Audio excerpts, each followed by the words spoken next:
When I came home after a long day, my key didn't fit the door. I called my daughter, and she coldly said, "Starting today, you're living in the garage. There's no room for old junk in the house."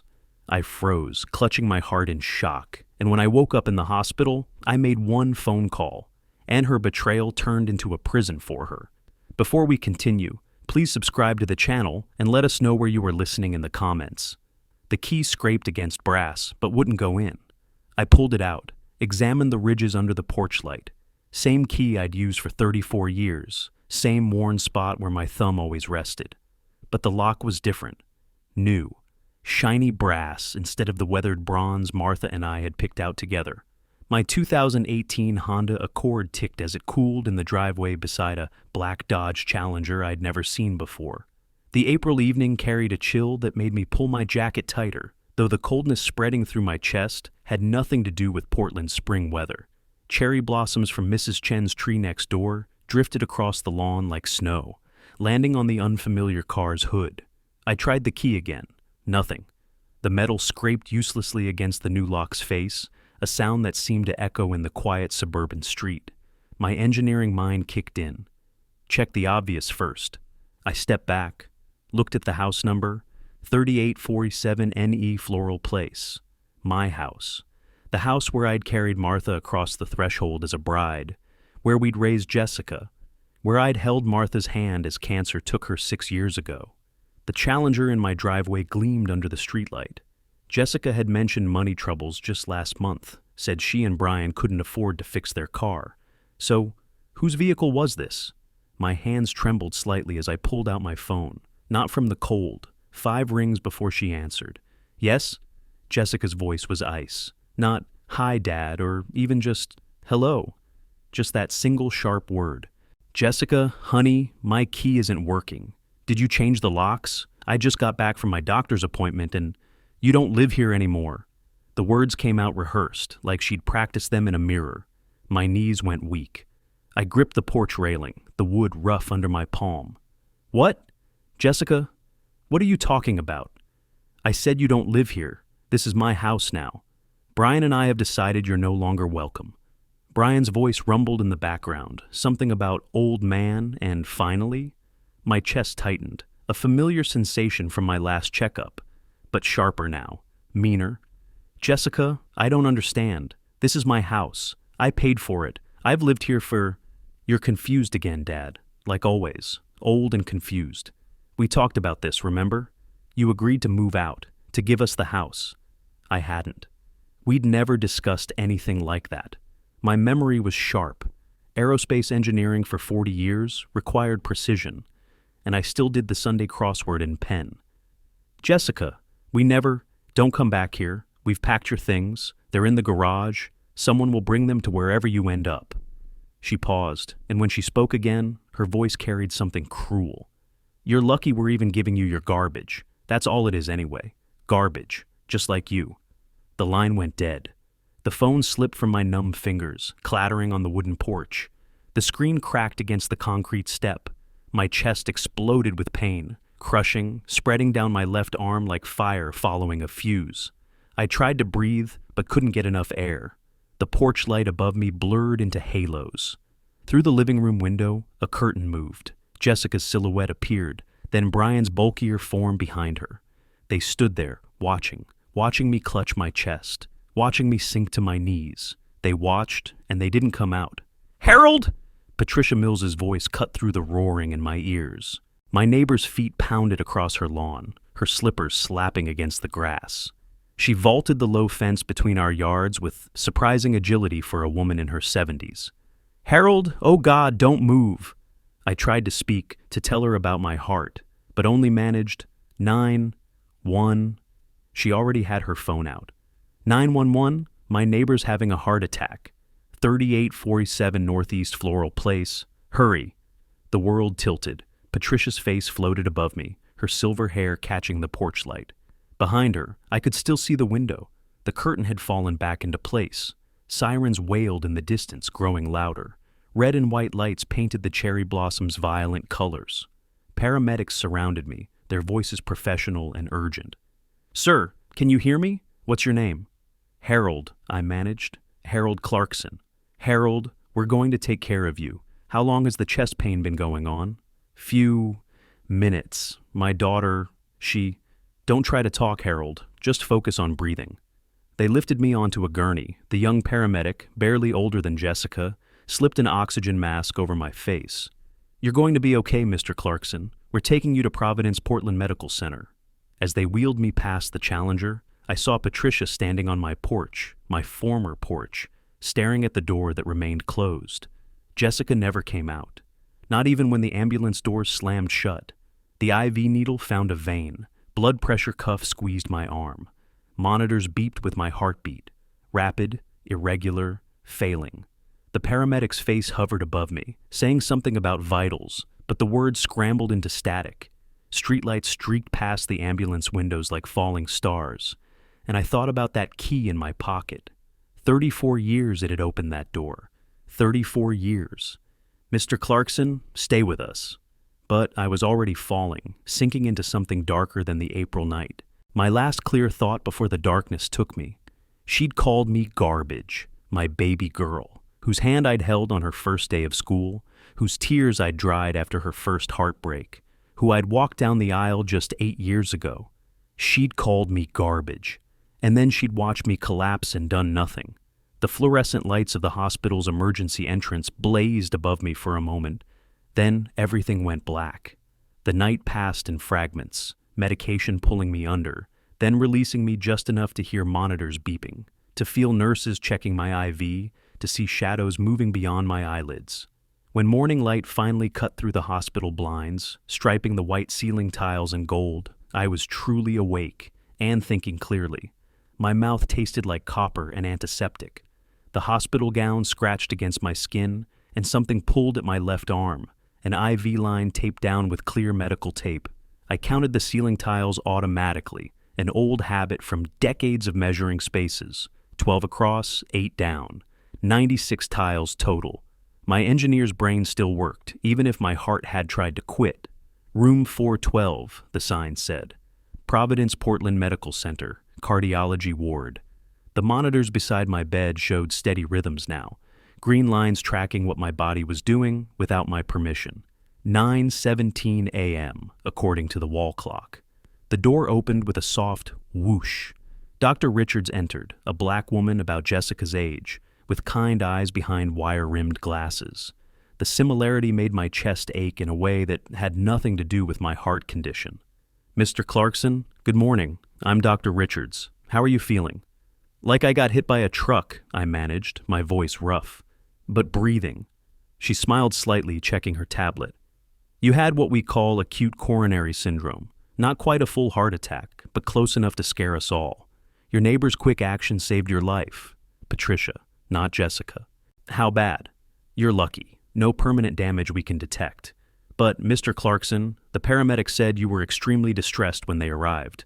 Your blood pressure was dangerously high, even accounting for the cardiac event. She paused, studying me. Is there someone we should call? Family? The word was a knife. No, thank you, but no. Dr. Richards nodded slowly, recognizing a boundary. I'll be back to check on you later. Rest, Mr. Clarkson. Your body needs to heal. She left, and I stared at those 96 tiles, trying not to think about the 96 ways my life had just shattered. But the mind doesn't rest, even when the body must. Fragments of yesterday kept surfacing. Jessica's cold voice, Brian's contempt, that new lock gleaming in the porch light. At 10:30, Patricia arrived. She carried a small gym bag and wore the worried expression of someone bearing bad news. Her silver hair was properly styled now, not wild like last night when she'd run across the yard. Harold, thank God you're okay. She set the bag on the visitor's chair, worn fabric, probably older than my marriage had been. I brought you some things, toothbrush, phone charger, clean shirt.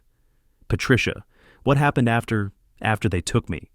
She fidgeted with her wedding ring, a gesture I recognized. She'd done the same thing 6 years ago when she'd had to tell me Martha had taken a turn for the worse while I was at work. Harold, I don't know how to tell you this. Just say it. After the ambulance left, I stayed outside to make sure they'd lock up, you know? But they didn't just lock up. She swallowed hard. They started carrying things out to the garage. Your things, boxes, clothes, your computer from the den. That painting Martha did, the one of Mount Hood. My fists clenched involuntarily, IV tugging at my skin. Martha had painted that on our 20th anniversary. Brian was laughing, Patricia continued, her voice dropping. He said something about finally getting rid of the old man's junk. And Jessica, Harold, she was laughing too. They were celebrating. I forced my breathing to stay steady. The monitors couldn't know what I was thinking, planning. Thank you for telling me. Patricia reached into her purse, pulling out a small brass key. Remember when you gave me this, after Martha passed, in case of emergency? The safe deposit box key. I'd forgotten, but Patricia hadn't. I remember. Everything's still there, the papers you asked me to keep safe. She placed the key on the bedside table, beside a plastic pitcher of water that had probably been there since the hospital opened. Harold, what are you going to do? I'm going to think, I said carefully, like an engineer, problem, solution, implementation. She left after extracting a promise that I'd call if I needed anything. When the door closed behind her, I was alone with those ceiling tiles and the growing clarity of what had happened. I rewound the last 6 months in my mind, examining each moment with the same precision I'd once used to check aerospace calculations. October, Jessica suggesting I update my will, just to be safe. December, Brian asking detailed questions about my bank accounts, my retirement funds. January through March, conversations that stopped when I entered rooms, whispered phone calls that ended abruptly, Jessica's forced smiles that never reached her eyes. The pattern was there. I'd missed it because I'd been seeing my daughter, not a stranger planning a heist. Love is the ultimate blind spot. At 12:15, I reached for the hospital phone and dialed a number I knew by heart. Wilton Gray answered on the second ring. Wilton Gray, attorney at law. Wilton, it's Harold Clarkson. Harold, good to hear from you. How can I? I'm in Providence Hospital. My daughter locked me out of my house yesterday and I had a heart attack. Silence. Then, she did what? I explained everything, keeping my voice level, factual, the engineer in me presenting data, not emotion. Harold, my God, are you telling me Jessica and Brian changed your locks and moved your belongings while you were having a cardiac event? That's exactly what I'm telling you. Harold, I need to tell you something. His voice had shifted from shocked friend to legal counsel. Remember last October when you came to me? You were worried about something but couldn't put your finger on it. I remember. You had me draw up those documents, power of attorney limitations, property transfer restrictions, the works. You also had me help you set up those security cameras with cloud storage. I sat up straighter, IV line pulling. The cameras. I'd forgotten about the cameras. They're motion activated, Harold. If Jessica and Brian were in your house planning this, if they discussed it at all in the living room or kitchen, it's all recorded. Every word, every action. The cloud storage is in your name only, linked to your private email. They can't access or delete it. Wilton paused. Harold, this isn't just family drama anymore. This is elder abuse, attempted felony theft of property, possibly conspiracy to commit fraud. These are serious crimes in Oregon. They were family, I said quietly. Now they're just people who broke the law. I'm calling the police, Wilton said. I'm filing emergency petitions with the court. Harold, we're going to fix this, legally, properly, and thoroughly. Do it. After I hung up, I closed my eyes, but not to rest. I was building something in my mind, the way I used to design safety systems, step by step, component by component, with redundancies and fail-safes. They'd made their move based on emotion and greed. I would make mine based on law and documentation. At 2:30, Wilton called back. Police report filed, elder abuse investigation opened. The detective wants to interview you when you're feeling better. Also, I've contacted your insurance company about the illegal lockout. They're treating it as an emergency claim. What about the recordings? I've reviewed some of them already. His voice carried barely suppressed anger. Harold, they've been planning this for months. There's a conversation from February where Jessica explicitly says, we just need to wait until after his checkup, so no one can say we stressed him into the heart problems. So they'd known. They'd known the stress might trigger something cardiac, and they'd planned around it. My daughter had weaponized my medical condition. Patricia had brought my laptop in her second visit. I opened it now, accessing the cloud storage. There they were, weeks of recordings. I clicked on one from last Tuesday. Jessica and Brian in my kitchen, using my coffee maker, eating my food. Once he's out, Brian was saying, we can sell this place for at least $800,000. Market's hot right now. The old fool won't even fight back, Jessica replied. He's too sentimental, too weak. I closed the laptop. Sentimental, maybe? Weak? They were about to learn otherwise. By 3:30, I'd filled 3 pages in the notepad Patricia had brought. Not rambling, not emotional, structured, methodical, the same way I'd once planned satellite trajectories. Step 1, secure evidence. Done. Step 2, legal framework, in progress. Step 3, financial protection, tomorrow's task. Step 4, criminal prosecution. Let the state handle it. Step 5, civil recovery. Every penny they'd taken.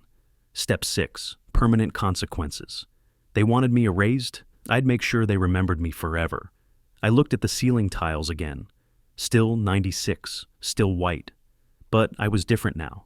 The father in me had died on that porch last night when my daughter watched me collapse and did nothing. What remained was something harder. An engineer who'd identified a problem and would now solve it with mechanical precision. My phone buzzed, a text from Wilton. Judge granted emergency order. They have 24 hours to vacate your property.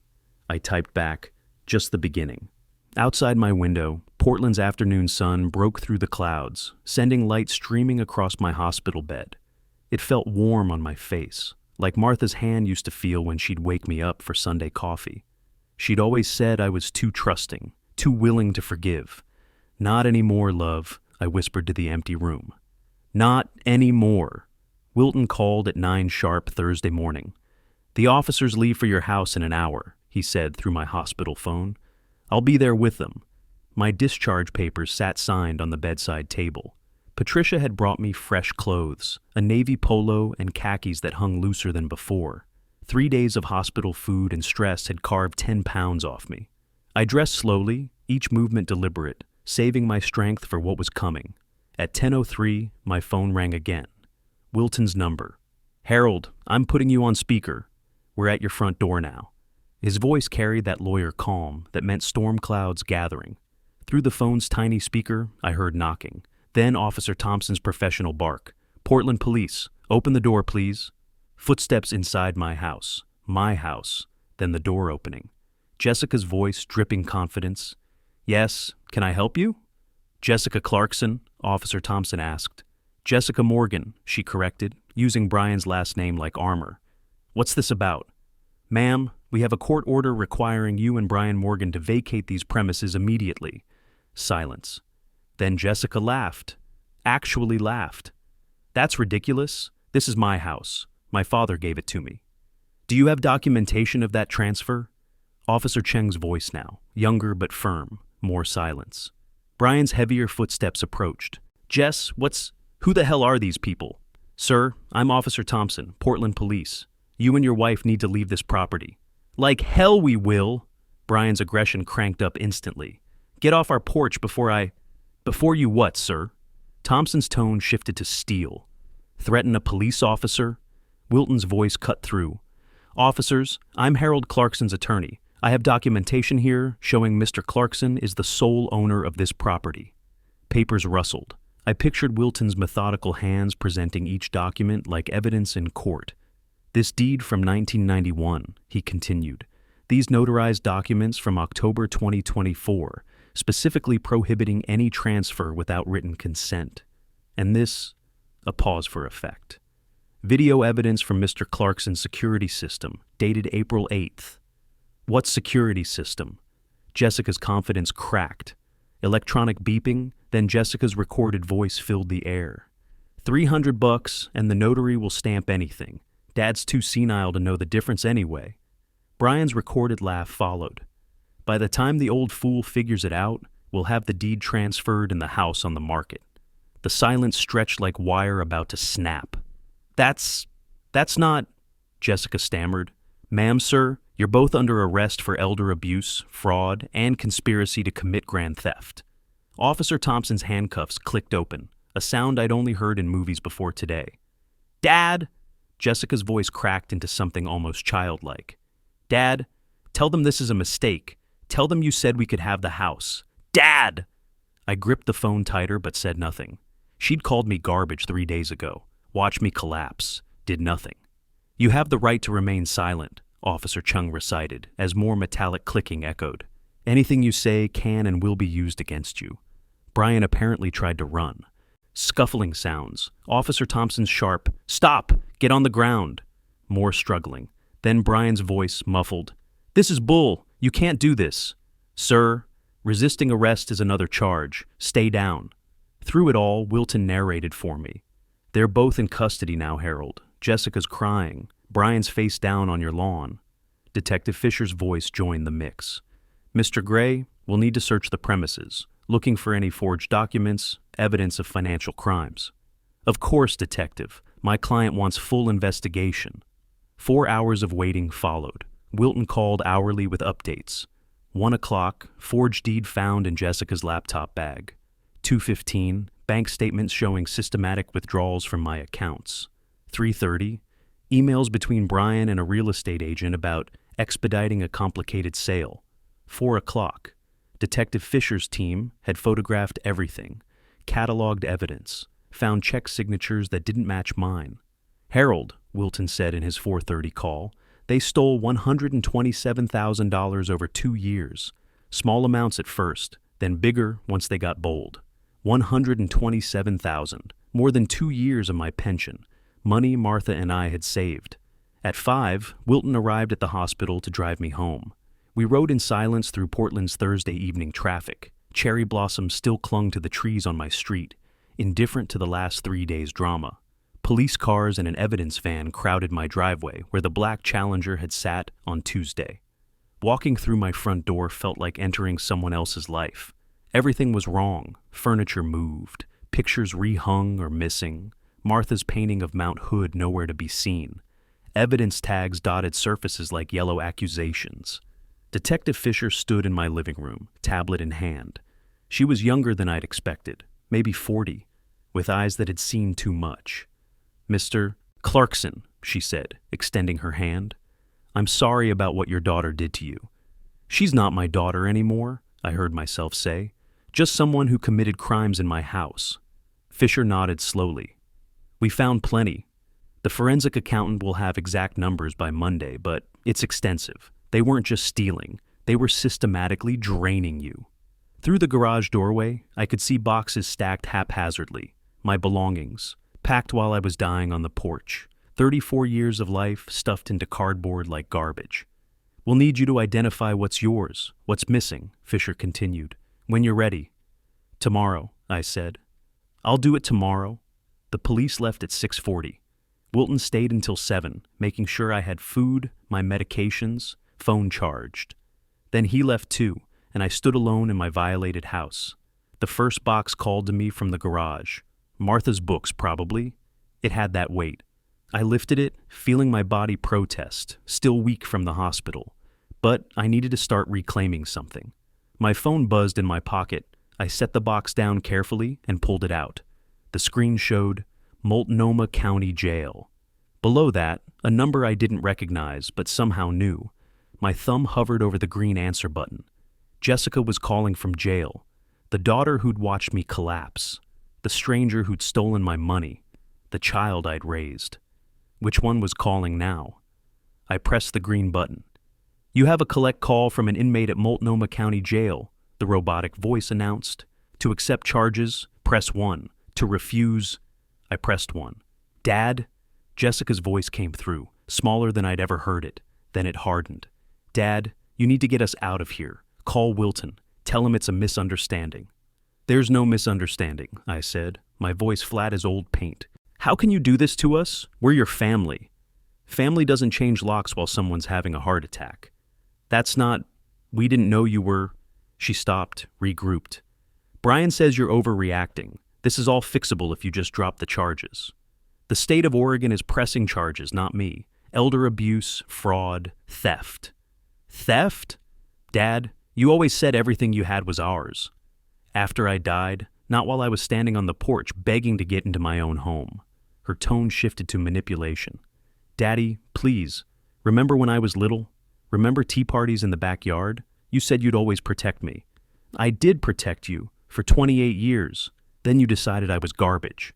I didn't mean, you meant it enough to say it. You meant it enough to laugh while packing my things. Patricia Mills is a liar. I have video, Jessica, audio, 2 years of you and Brian planning this. Silence. Then, we needed money. You have so much and we have nothing. You had a father who loved you. Now you have a criminal record. You bastard. You're really going to let your own daughter rot in. I hung up, set the phone on the box. My hand wasn't even shaking. That box of Martha's books took an hour to unpack. Each book was a memory. Her gardening guides, mystery novels she'd read during chemo, the poetry collection I'd given her for our last anniversary. Some had been torn, pages ripped out. Spite for spite's sake. Sleep wouldn't come. I worked through the night, box after box. My engineering awards were in the garbage, literally thrown in with coffee grounds and food waste. Our wedding photo had been torn in half, right through the middle, separating Martha and me. I found tape in a drawer and tried to fix it, but the tear line remained, a scar across 34 years of marriage. I'm sorry, Martha, I whispered to her half of the photo. I'm sorry I didn't see what she'd become. By morning, I'd unpacked 17 boxes. The house looked like a furniture store after an earthquake, nothing quite where it belonged. My back screamed, my chest ached in ways that had nothing to do with my heart condition. Saturday at 11, Detective Fisher called. Mr. Clarkson, we've uncovered something else. Brian had been corresponding with a real estate agent who specializes in, let's say, motivated sales. They planned to sell your house the moment the deed transferred. They weren't even going to live here? No, sir. Found one-way tickets to Cabo booked for May 1st. They were going to take everything and run. Mexico. They were going to leave me with nothing and disappear to Mexico. We're adding flight risk to their bail hearing notes, Fisher continued. They won't be getting out anytime soon. Saturday afternoon blurred into evening. I ate when Patricia brought food, took medications when phone alarms reminded me. Mostly I rebuilt my space, trying to make it feel like home again instead of a crime scene. Sunday, Wilton called at 10:30. Harold, Jessica hired Marcus Dixon. He's requesting a meeting, wants to discuss a family resolution to avoid trial. Marcus Dixon. I knew the name, billboard lawyer who promised to fight for your rights in letters 3 feet tall. When? This afternoon if you're willing. My office, 2 o'clock. I'll be there. The drive downtown took 15 minutes. Portland's Sunday quiet felt appropriate, like the city was holding its breath. Wilton's office building rose 20 stories of black glass, reflecting clouds that promised rain. Dixon was already in the conference room when I arrived, 40-something, silver at his temples, suit that cost more than my monthly pension. His handshake felt like a salesman's. Mr. Clarkson, I'm here representing your daughter. Jessica Morgan, I corrected. She made that choice at the door. Dixon's smile flickered. Jessica is deeply sorry for this misunderstanding. She admits she handled things poorly, but she genuinely believed you'd agreed to give her the house. I have video of her discussing forging documents, Wilton said calmly. That's not a misunderstanding, that's conspiracy. Videos can be interpreted many ways. Jessica says she was joking, venting frustration. You know how adult children can feel overwhelmed caring for aging parents. Caring for me? I almost laughed. She stole $127,000. Alleged theft. Jessica says you gave her access to those accounts. Wilton opened his laptop. Would you like to see the forged signatures, the forensic handwriting analysis, the bank's security footage of Brian withdrawing cash while Mr. Clarkson was at medical appointments? Dixon's confidence cracked like cheap paint. Perhaps we could discuss a settlement. Jessica returns what money remains, agrees to counseling, and Mr. Clarkson drops the criminal complaint. No, I said. Mr. Clarkson, she's your daughter. Was. This could destroy her future. She destroyed it herself when she changed my locks. Dixon gathered his papers, trying to salvage dignity. We'll see you in court then. After he left, Wilton and I sat in the quiet conference room. He'll try other angles, Wilton warned. Emotional manipulation, claims of elder confusion, anything to create doubt. Let him try. From Wilton's office, I drove to my bank. Jennifer had worked there 15 years, had helped Martha and me with our mortgage refinance. She looked at me with sympathy that felt genuine. Mr. Clarkson, I heard what happened. I'm so sorry. We spent 2 hours changing everything, Passwords, pins, security questions. New accounts Jessica had never accessed. Fraud alerts on everything. When Jennifer printed the theft documentation, the stack was an inch thick. "Are these really your children?" she asked quietly. I paused, pen hovering over another signature line. I thought they were. The security company arrived at 7 Sunday evening. New locks on every door, digital ones that Jessica couldn't copy keys for. Cameras in every room, not hidden anymore. Motion sensors. A panic button that would call police directly. The installation took 2 hours. I chose Martha's birthday as the door code, April 12th, 2022. Something Jessica should remember, but probably didn't. "Test it," I told the technician. The lock clicked open smoothly, then locked, then opened again. 3 times I tested it, remembering Tuesday's scraping key, the lock that wouldn't turn. By 10 o'clock Sunday night, my house was a fortress, secure, protected, empty of everyone but me. One box remained unpacked. I'd avoided it all weekend, Jessica's childhood things from her old room. Finally, I opened it, school photos showing her smile evolving from gap-toothed to guarded, report cards praising her intelligence, a Mother's Day card she'd made for Martha, covered in crayon hearts, and at the bottom, a purple journal with a tiny lock, her diary from high school. The lock had long since broken. I opened to a random page, dated 10 years ago. "Dad fixed my car again today. Didn't even tell me he was doing it, just handed me the keys and said, 'Try it now.' He always knows when something's wrong, even when I don't say anything. Mom says I'm lucky to have him. She's right, best dad in the world." I closed it quickly, like touching something too hot. That girl, where had she gone? When had she decided I was disposable? I placed the diary on the mantle, next to the taped wedding photo, and Martha's painted Mount Hood. I'd found it in the garage, frame cracked but canvas intact. Tomorrow, there would be more legal procedures, more forms, more evidence of betrayal to process. Tonight, I stood in my reclaimed house, surrounded by new locks and old memories, trying to understand how love became theft, how family became fraud. The diary sat there like a question I couldn't answer. The security systems panel glowed green, armed, ready. I was ready too, for whatever came next. Monday morning, I locked Jessica's childhood diary in my desk drawer with Martha's other keepsakes. Today wasn't about memories. Today was about law. Wilton picked me up at 8:30 for the 25-minute drive to Multnomah County Courthouse. Portland's morning traffic crawled, giving me time to watch the city wake up. Joggers on sidewalks, coffee shops opening, normal people living normal lives that didn't involve prosecuting their children. The courthouse security line moved slowly. I emptied my pockets into the plastic bin, walked through the metal detector, collected my belongings. Routine actions while my world reformed around an extraordinary betrayal. At 9:40, they brought Jessica and Brian in through a side door. Orange jumpsuits hung loose on their frames. 4 days in jail had carved away their arrogance. Jessica's hair, usually perfect, hung limp. Brian's swagger had collapsed into a shuffle. The handcuffs caught the courtroom's fluorescent lights. They didn't look at me. I didn't look away. Judge Wilson entered at 10 sharp, a black woman in her 60s with eyes that had seen every excuse humanity could offer. The bailiff called us to order. Case number 2025 CR 4847, State of Oregon versus Jessica Morgan and Brian Morgan. The prosecutor, a thin man named Rodriguez, stood. "Your Honor, the defendants are charged with 4 counts: residential burglary in the first degree, financial exploitation of an elderly person, forgery in the first degree, and aggravated theft exceeding $100,000. Jessica flinched at elderly person, as if that label hurt more than her actual crimes. Marcus Dixon rose, his expensive suit unable to hide his weak position. "Your Honor, we request bail reduction. My clients have no prior criminal record and strong community ties." "Mr. Dixon," Judge Wilson interrupted, studying a document, "I'm looking at plane tickets to Cabo San Lucas purchased April 14th, one way, departing May 1st. That doesn't suggest strong community ties." "Those were vacation plans, Your Honor." "One-way tickets aren't vacation plans, Counselor. They're escape plans." She looked at Jessica and Brian. "Bail is set at $75,000 each, cash or bond. Next hearing May 5th for formal arraignment." Jessica's mouth opened, closed, opened again.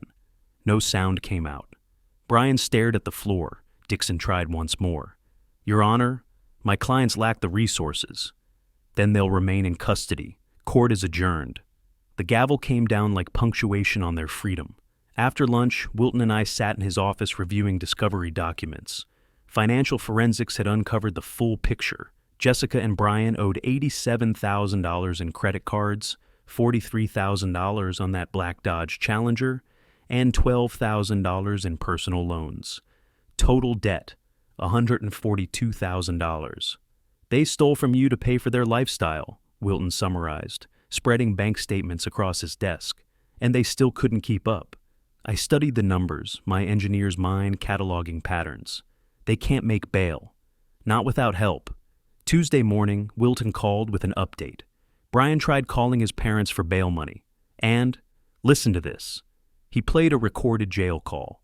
Brian's voice desperate. Mom, please. It's all a misunderstanding.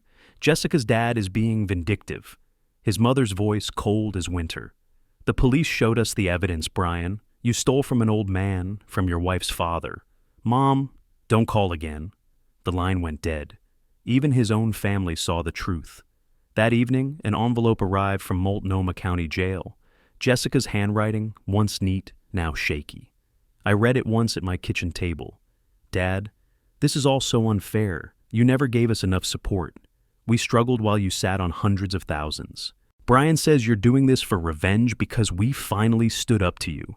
How can you be so cruel to your only daughter? Don't you remember teaching me to ride a bike? Don't you remember my graduation? How can those memories mean nothing? Jessica. Unfair? She'd stolen $143,600 and called it unfair. She'd changed my locks during a heart attack and played victim. I folded the letter, filed it with the other evidence. No response needed. The legal system would speak for me.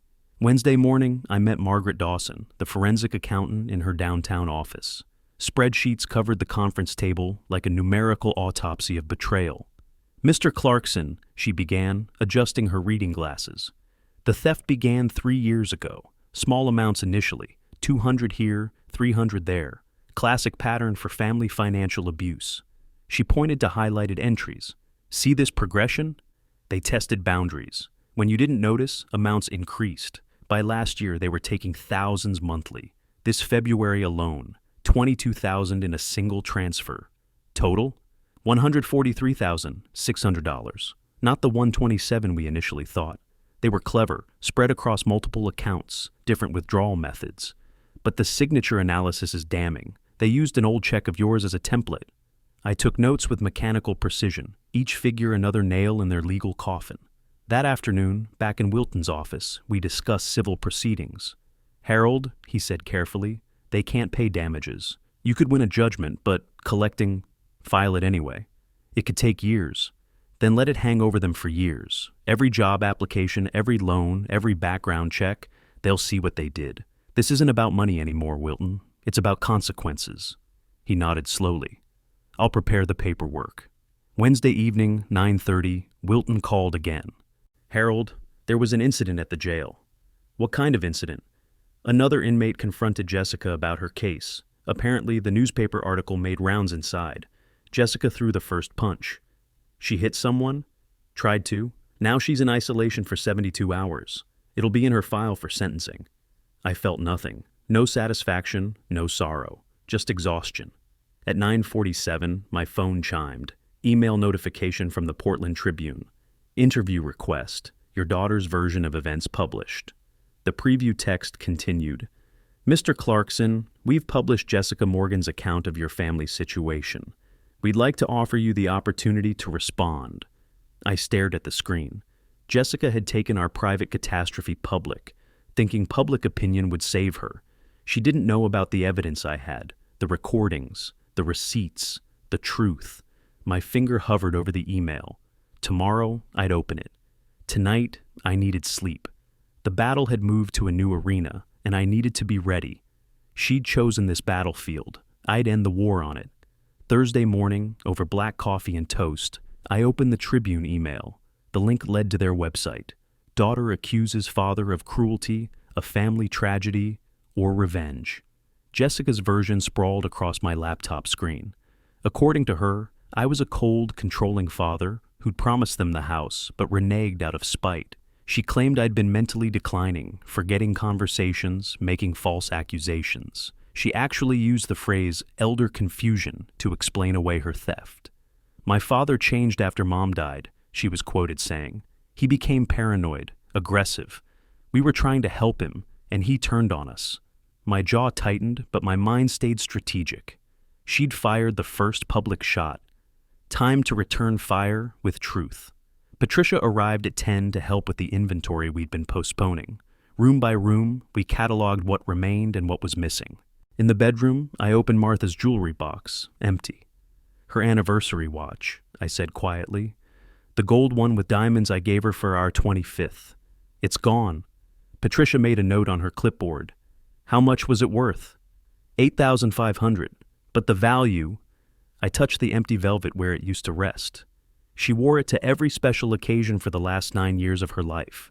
We found more missing, Martha's other watches, the silver service set my mother had given us for our wedding, rare engineering texts I'd collected over 40 years, some things they'd simply thrown away. Photo albums, my professional awards, handwritten letters from Martha.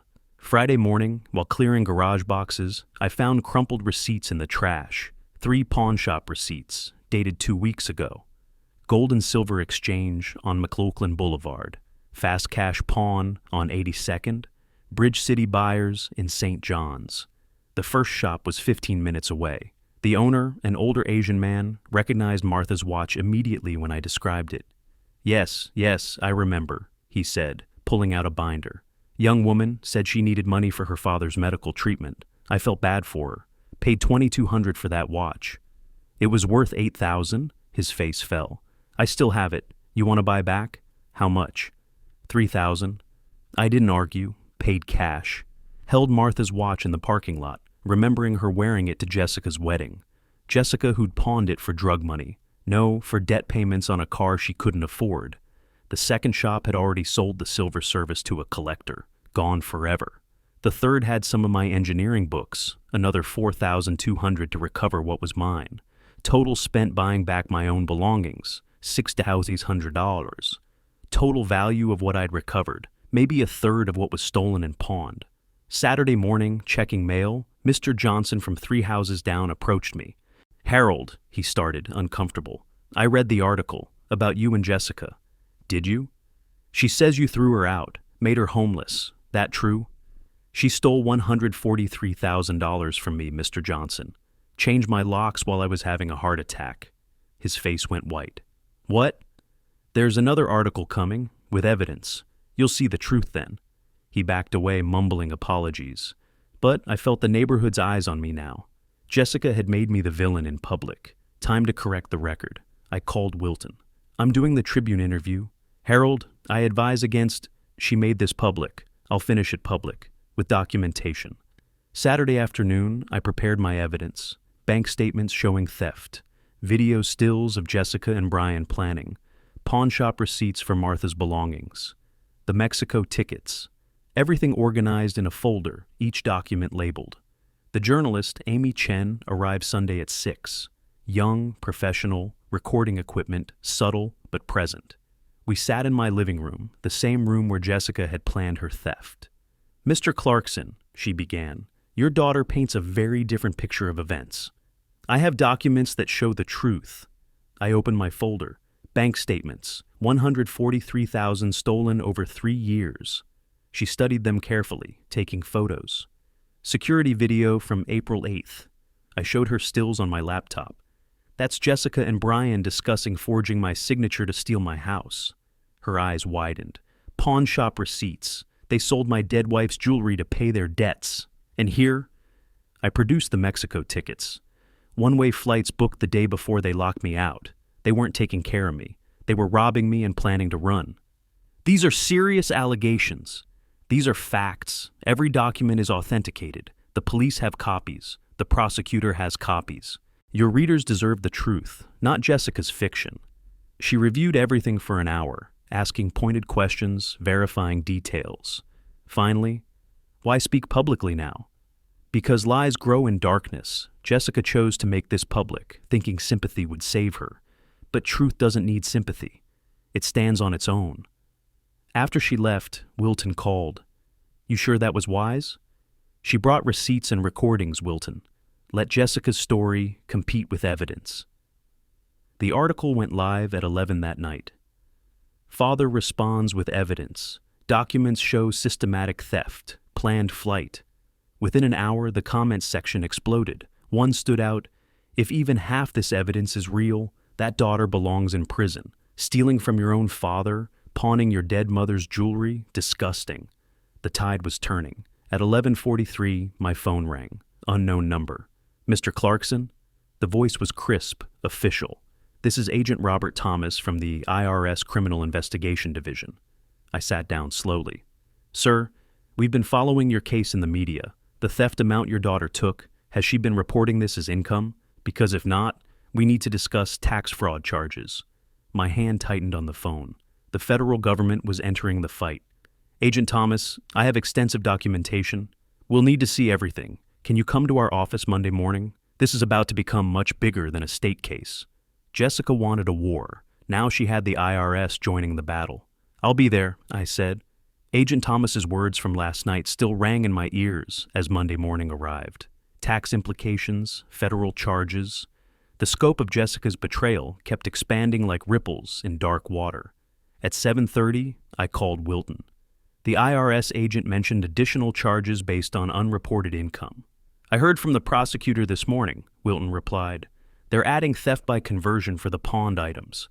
Your daughter and Brian are looking at a very comprehensive case now." Each new charge felt like another stone in the wall of justice I was building. Not revenge, accountability. Tuesday morning brought unexpected news. Wilton called at 9:15, his voice carrying that lawyer's tone that meant significant development. "Brian's attorney contacted the prosecutor, Peter Hunter. He's proposing a deal." "What kind of deal?" "Listen to this recording from Rebecca Stewart's office." The prosecutor's voice came through clear. "Mr. Hunter, what exactly is your client offering?" Peter Hunter responded, "Brian Morgan is willing to testify against Jessica Morgan regarding the planning and execution of the theft. He'll provide documentation showing this was primarily her idea, that she manipulated him into participating. And in exchange, reduced sentence, 3 to 5 years instead of 8 to 10. My grip tightened on the phone. Brian was throwing Jessica under the bus to save himself. "Harold," Wilton continued, "Rebecca wants your input. Do we take the deal?" "Let me think about it." That evening, Wilton forwarded me a transcript of an intercepted jail call between Jessica and Brian from earlier that day. Their marriage was eating itself alive. Jessica's voice venomous. "You coward! You're going to testify against me after everything?" "Everything?" Brian shot back. "You mean your plan? Your lies to your father? This was all you, Jess." "Oh, really? Who researched the forged deed process? Who found the notary? Who drove us to the bank every time?" "Because you told me to." "I'll tell them about your unreported income from your side jobs. 3 years of tax fraud, Brian. The IRS will love that." "You wouldn't—" "Try me. We go down together or not at all." The call ended with Brian hanging up on her. I set down the transcript, feeling nothing. They were destroying each other more efficiently than I ever could. Wednesday afternoon, I drove 18 minutes through Portland traffic to Rebecca Stewart's downtown office. The prosecutor's conference room smelled of coffee and legal pads. Wilton sat beside me as Rebecca laid out the options. "If we take Brian's deal," she explained, spreading documents across the table, "he gets 3 to 5 years, testifies against Jessica, and she likely gets the maximum, 10 to 12 years. Or, we reject the deal, take them both to trial. Both could get 8 to 10, but trials are unpredictable. Brian's testimony against Jessica would almost guarantee her conviction." Wilton leaned forward. "From a legal standpoint, Brian's cooperation could provide invaluable insight into their planning." Rebecca nodded. "It would show the jury the calculated nature of the crime, how long they planned, who said what, when they decided to act." I stared at the papers for a long moment. Jessica had betrayed me, but taking Brian's deal felt like participating in their mutual destruction. Martha wouldn't have wanted that. "No deal?" I said finally. Rebecca's eyebrows rose. "You're sure? This could make the case much easier." They both chose to do this. They both faced the consequences, full accountability for both. Thursday brought news that their attorneys had requested separate trials. Jessica and Brian would no longer present a united defense. Each would blame the other. Each would try to minimize their role. They'd become enemies instead of accomplices. "They've done our work for us," Wilton observed during his morning call. Thursday afternoon into Friday, Patricia helped me pack the rest of Jessica's belongings. We worked through her old room methodically, each item a small grief. "These photos from her high school graduation," Patricia said, holding up a framed picture. "You look so proud." "Pride assumes you know who someone really is," I replied, taking the frame and placing it in a donation box. I was proud of who I thought she was. We packed in companionable silence after that, filling box after box. By Friday afternoon, 7 boxes sat by the curb for charity pickup. The house felt lighter, like it could breathe again. Late Friday, I was cleaning out Jessica's old nightstand when I found another diary, this one from recently. The cloth cover was new, the pages barely used. I opened it to a random entry dated March 3rd, 2025. "Did the math again today. House is worth $820K minimum. Dad's 67. Average life expectancy for black men is 73. 6 more years, maybe less with his heart. He's lived his life, had his career, his marriage, his time. Now it's my turn. Brian doesn't get it. Keeps saying we should just ask for help. But why should I beg for what's going to be mine anyway?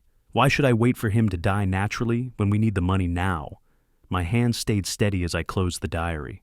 She'd been calculating my death, measuring my remaining years like a banker counting coins. The doorbell rang, pulling me from the spiral of that revelation. Patricia's voice called through the door. "Harold, you need to see this."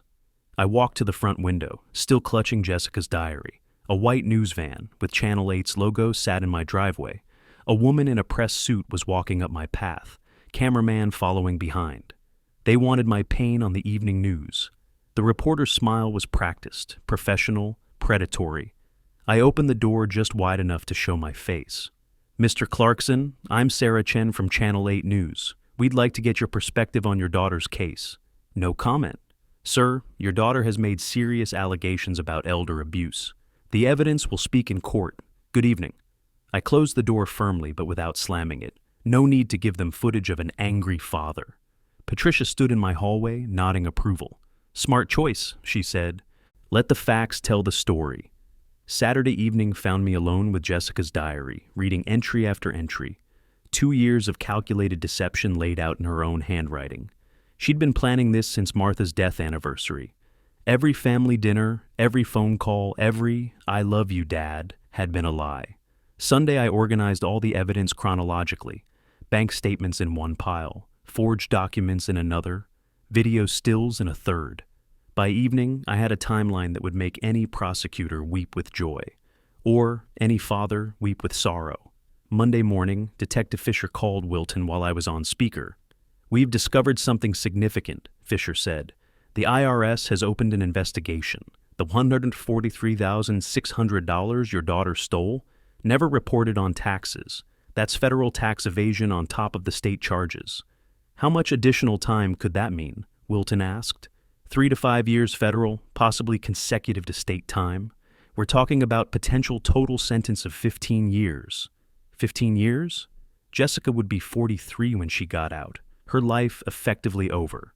The preliminary hearing Monday morning was packed. Media, curious public, and what looked like law students filled every seat.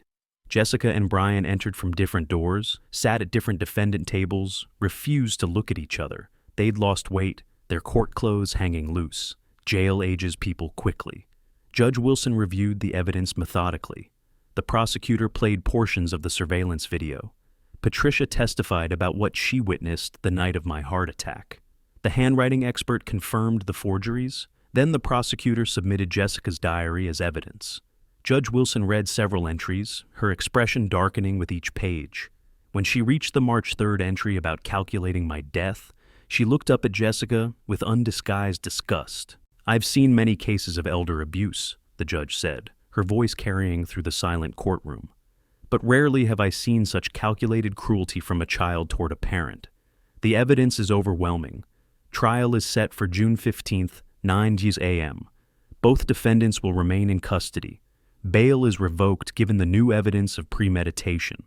Jessica's mouth opened in a silent scream. Brian put his head in his hands. That evening, Wilton called with surprising news. Marcus Dixon went to see Jessica at the jail. He's withdrawing as her attorney. Why?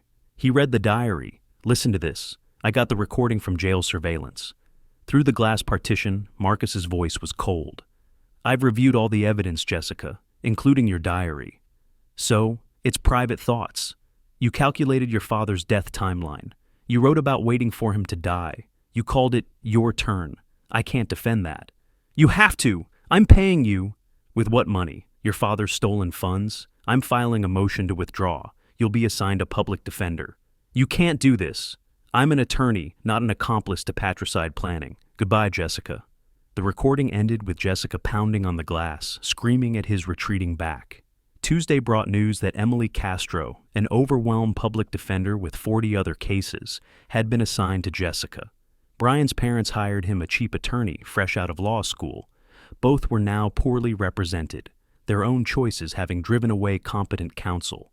Wednesday afternoon, I drove to the federal building for my meeting with IRS Agent Thomas. The security was tighter than the courthouse. Metal detectors, ID checks, escort to the proper floor.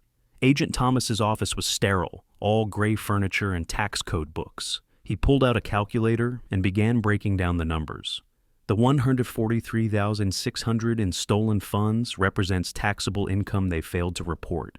At their tax bracket, they owe approximately $42,000 in taxes, plus penalties and interest.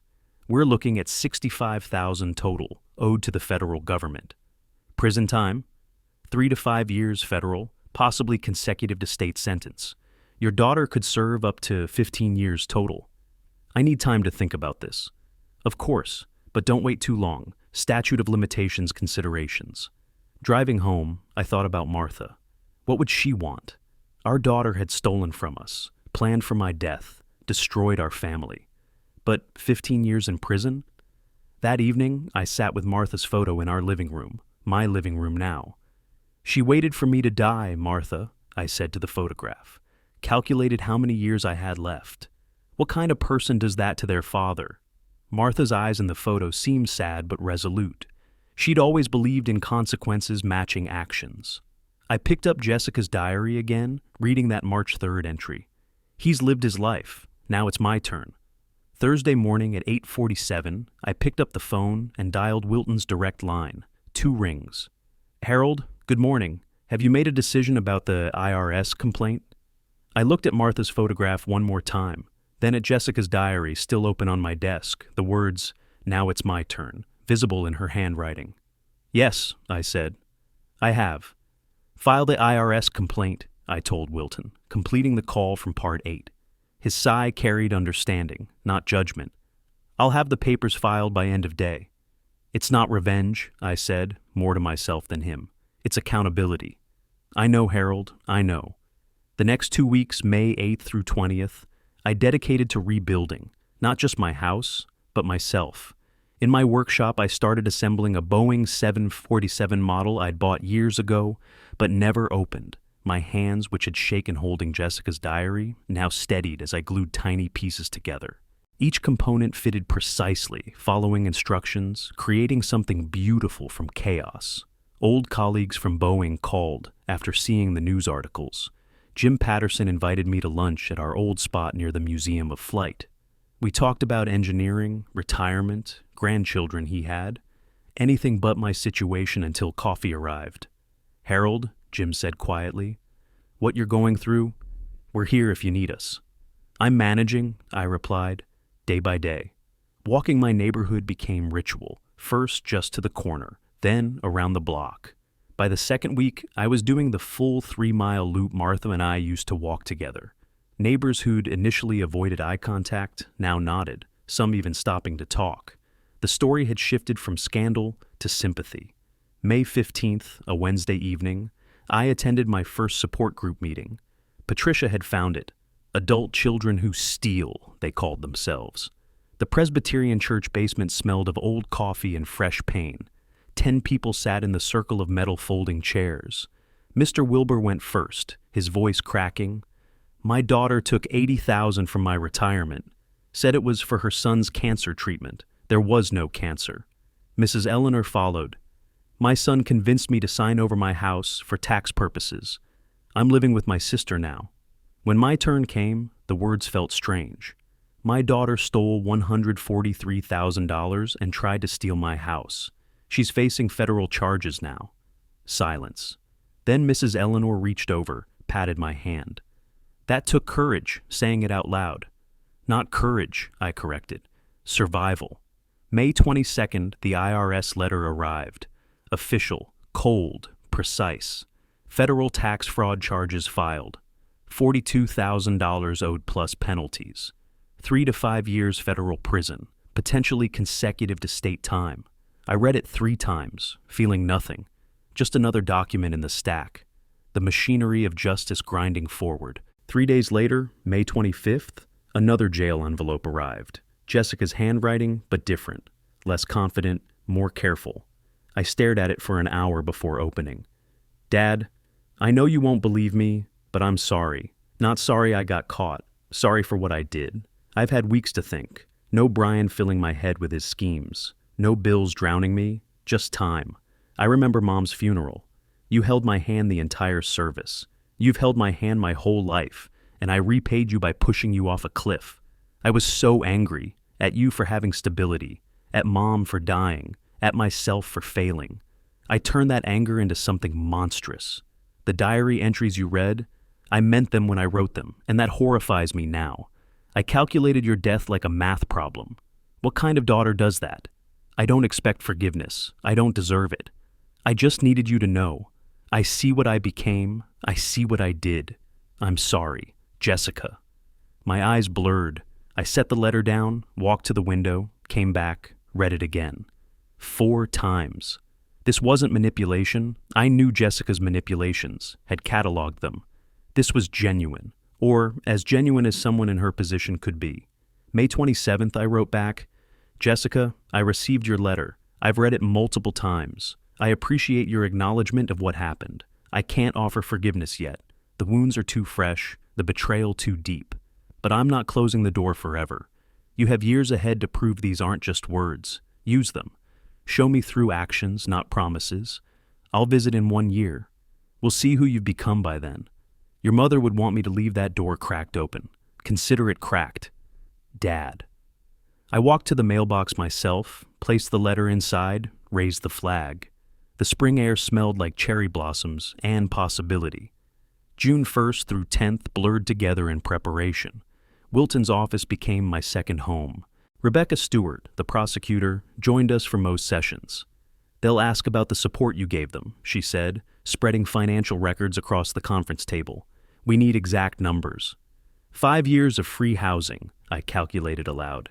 Utilities, food, insurance, $36,000 per year, $180,000 total, plus the stolen $143,000, $323,000 in total support, and they said I was stingy.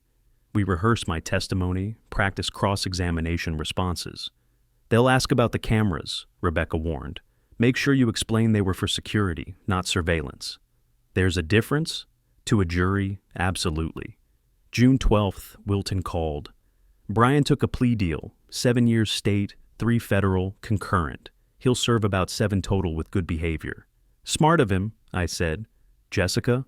Still going to trial. Emily Castro says she insists on testifying, wants to explain herself to the jury. That's a mistake.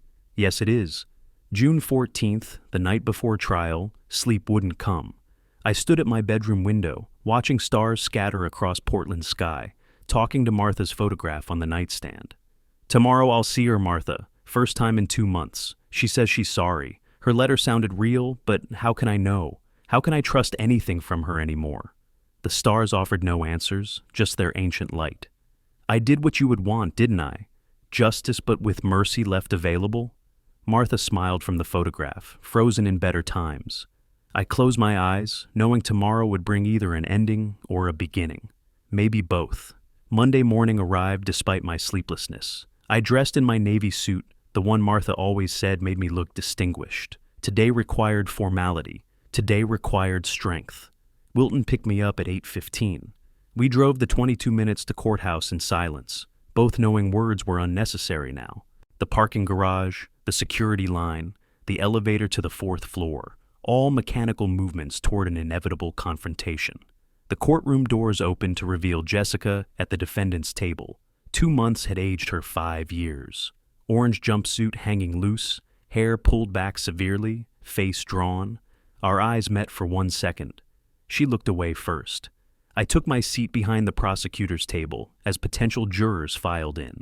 Voir dire took 3 hours. Rebecca Stewart methodically selecting jurors, while Emily Castro, overwhelmed and underprepared, did her best with a terrible hand. Opening statements came after lunch. Rebecca stood, confident. Ladies and gentlemen, this case is about betrayal of the deepest kind. A daughter who calculated her father's death, who stole his money, who changed his locks during a heart attack. Emily Castro followed, voice shaking slightly. This is a family tragedy, not a criminal conspiracy. Jessica Morgan made mistakes, terrible mistakes, but mistakes born of desperation, not malice. Tuesday, June 16th, they called me to testify. The walk to the witness stand felt endless. Swearing in, sitting down, microphone adjustment, all while avoiding Jessica's eyes. Rebecca's direct examination was surgical. Mr. Clarkson, how much financial support did you provide your daughter over 5 years? Approximately $180,000 in housing, food, utilities. Plus the stolen funds? $143,600. Total support? $323,600. Emily's cross-examination tried to paint me as controlling. You installed hidden cameras throughout your house? Security cameras, after noticing suspicious behavior. To spy on your daughter? To protect my property. But you didn't tell her about them? Would you tell someone you suspected of theft about your security measures? Objection, Emily said weakly. Sustained, Judge Wilson ruled. Just answer the questions, Mr. Clarkson. Wednesday, June 17th, the evidence parade began. Video played on the courtroom screen, Jessica and Brian planning, laughing about my senility. The diary entries were read aloud, each word a nail. Patricia testified about the night of my heart attack, how Jessica watched from the window and didn't help. The pawn shop owner identified receipts. The handwriting expert confirmed forgeries. Bank records showed systematic theft. The jury watched it all, taking notes, their faces increasingly grim. Thursday morning, June 18th, Jessica took the stand against Emily's advice. I needed to explain, she told the jury, tears already flowing. Yes, I took the money. Yes, I changed the locks. But you have to understand the pressure we were under, the debts, the calls, the threats from collectors. Rebecca's cross-examination was devastating. Ms. Morgan, you wrote in your diary about calculating your father's death timeline. Can you explain that? I was angry. You wrote, he's lived his life. Now it's my turn. Did you write that? Yes, but you wrote about waiting for him to die. True? I didn't mean... Did you write it? Jessica crumbled. Yes. The jury had decided. I could see it in their faces. Friday, June 19th, deliberation took 3 hours. The foreman stood. We find the defendant, Jessica Morgan, guilty of residential burglary in the first degree, guilty of financial exploitation of an elderly person, guilty of forgery in the first degree, guilty of aggravated theft exceeding $100,000. Jessica collapsed into Emily's arms. I felt nothing. No triumph, no satisfaction, just exhaustion. Sentencing came June 26th. Judge Wilson's voice was ice. Jessica Morgan, you calculated your father's death, stole his money, and showed no mercy when he needed it most. I sentence you to 9 years state prison plus 4 years federal to run concurrently. You'll serve approximately 10 years total. Brian got 8 years total with his plea deal. The civil judgment awarded me $250,600. Jessica and Brian immediately declared bankruptcy. The court ordered prison wage garnishment, $200 monthly from their row 15 per hour wages. I might see $5,000 over their sentences. August 1st, I drove 40 minutes to Coffee Creek Correctional Facility, processed through security, assigned a visiting booth, waited behind reinforced glass. Jessica appeared in beige prison uniform, number 47832 on her chest. She'd lost more weight, but looked somehow clearer. We picked up the phones. "Dad." Her voice broke immediately. "Jessica, I didn't think you'd come. I said 1 year. It's been 3 months. I came early." Tears ran down her face. "I'm so sorry. I know it means nothing, but it means something. Not everything, but something. I'm in therapy, twice a week. I'm working on understanding why I became what I became. Good. Can you ever forgive me? I don't know. Ask me in a year. Keep working on yourself. Show me change through actions, not words." "I will, I promise." "Promises from you are complicated now. Just do the work." I stood to leave. "Dad," she called. "Thank you for coming, for the cracked door." "Behavior, Jessica. Show me through behavior." August brought changes. I sold the house on Floral Place. Too many ghosts. Bought a smaller place in Selwood, closer to the river. Started volunteering at the senior center, helping others navigate elder abuse situations. Patricia visited my new place, admiring the view. "You seem lighter." "I am. It's over." "Is it? With Jessica, I mean?" "The crime is over. The consequences continue. Maybe something new grows from the ashes. Maybe not. Time will tell." Wilton stopped by with final paperwork. "You did the right thing, Harold. The hard thing, but right. Martha would have wanted justice with mercy available. That's what I tried for." August 31st, I placed the final piece on my Boeing 747 model. Perfect, precise, complete. Martha's photo sat nearby, watching me work. Patricia called. "Dinner? My treat? That new Thai place? Sounds good." I looked around my new living room, smaller than the old house, but mine, truly mine. No hidden resentments, no calculating eyes, no betrayal lurking. Life continues. Not the life I'd planned, but life nonetheless. Tomorrow I'll visit the senior center, help someone else navigate their crisis. Next month, maybe I'll take that woodworking class. Next year I'll visit Jessica again, see who she's becoming. Martha would want me to keep living, keep hoping, keep that door cracked. So I do. Jessica served 8 years of her 10-year sentence, released early for good behavior, and completing substance abuse and mental health programs. She never contacted Harold for money again. Brian served 6 years, divorced Jessica while incarcerated, and moved to Arizona upon release. Harold lived another 12 years, volunteering extensively with elder abuse prevention organizations. He and Jessica slowly rebuilt a careful, boundaried relationship. She attended his funeral in 2037, where she spoke about accountability, consequences, and the father who taught her both through the hardest possible lesson. Elder financial abuse affects 1 in 10 Americans over 60, with annual losses exceeding $28 billion. Most victims never recover their assets. Most perpetrators are family members. If you suspect elder abuse, contact Adult Protective Services or the National Center on Elder Abuse. Justice is not revenge. Accountability is not cruelty. And sometimes, leaving a door cracked open is the greatest strength of all. If you like this story, please like this video, subscribe to the channel, and share your impressions of this story in the comments. To listen to the next story, click on the box on the left.